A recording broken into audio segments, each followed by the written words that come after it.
Once upon a time, there were two brothers whose father had left them but a small fortune. The elder one grew very rich, but at the same time cruel and wicked, whereas there was nowhere a more honest or kinder man than the younger. But he remained poor and had many children, so that at times they would scarcely get bread to eat.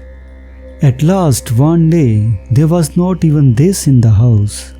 So he went to his rich brother and asked him for a loaf of bread. Waste of time.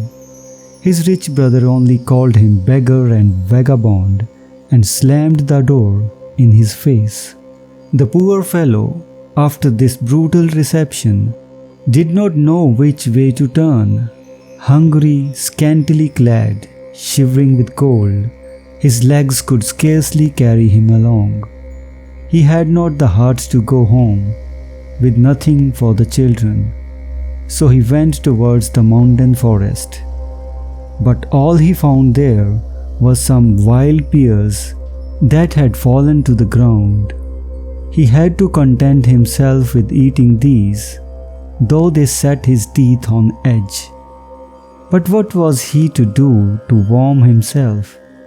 For the east wind, with its chill blast, pierced him through and through. "Where shall I go?" he said. "What will become of us in the cottage? There's neither food nor fire, and my brother has driven me from his door." It was then that he remembered having heard that the top of the mountain in front of him was made of crystal and had a fire forever burning upon it. "I will try and find it," he said, "and then I may be able to warm myself a little."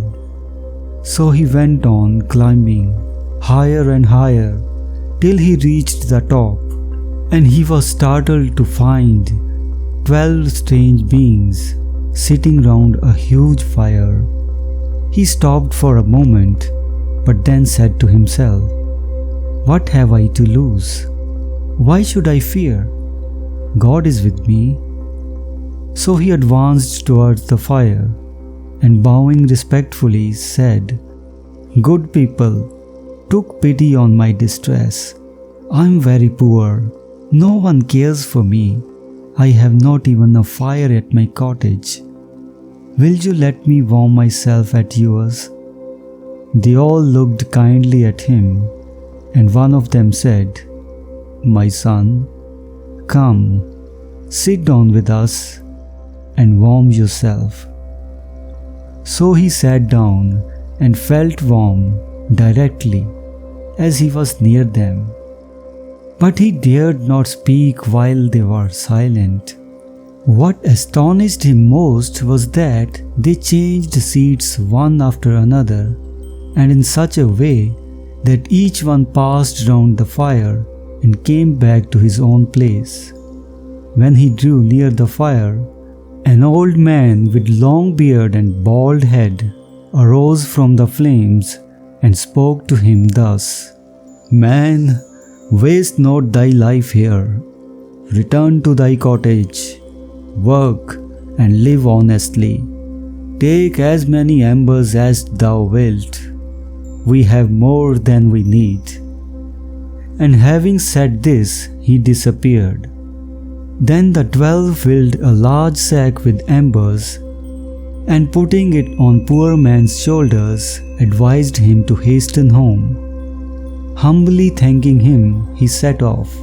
As he went, he wondered why the embers did not feel hot, and why they should weigh no more than a sack of paper. He was thankful that he should be able to have a fire, but imagine his astonishment when on arriving home he found the sack to contain as many gold pieces as there had been embers. He almost went out of his mind with joy at the possession of so much money. With all his heart, he thanked those who had been so ready to help him in his need. He was now rich and rejoiced to be able to provide for his family. Being curious to find out how many gold pieces there were, and not knowing how to count, he sent his wife to his rich brother for the loan of a quart measure. This time the brother was in a better temper, so he lent what was asked of him, but said mockingly, "What can such beggars as you have to measure?" The wife replied, "Our neighbor owes us some wheat. We want to be sure he returns us the right quantity."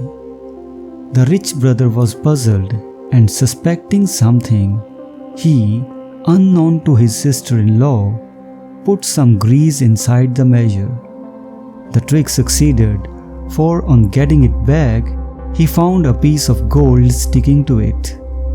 Filled with astonishment, he could only suppose his brother had joined a band of robbers. So he hurried to his brother's cottage and threatened to bring him before the justice of the peace if he did not confess where the gold came from. The poor man was troubled, and dreading to offend his brother, told the story of his journey to the Crystal Mountain. Now the elder brother had plenty of money for himself, yet he was envious of the brother's good fortune and became greatly displeased when he found that his brother won everyone's esteem by the good use he made of his wealth. At last he determined to visit the Crystal Mountain himself.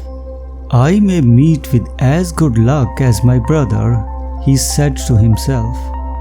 Upon reaching the Crystal Mountain, he found the 12 seated round the fire as before, and thus addressed them, "I beg of you, good people, to let me warm myself, for it is bitterly cold, and I am poor and homeless."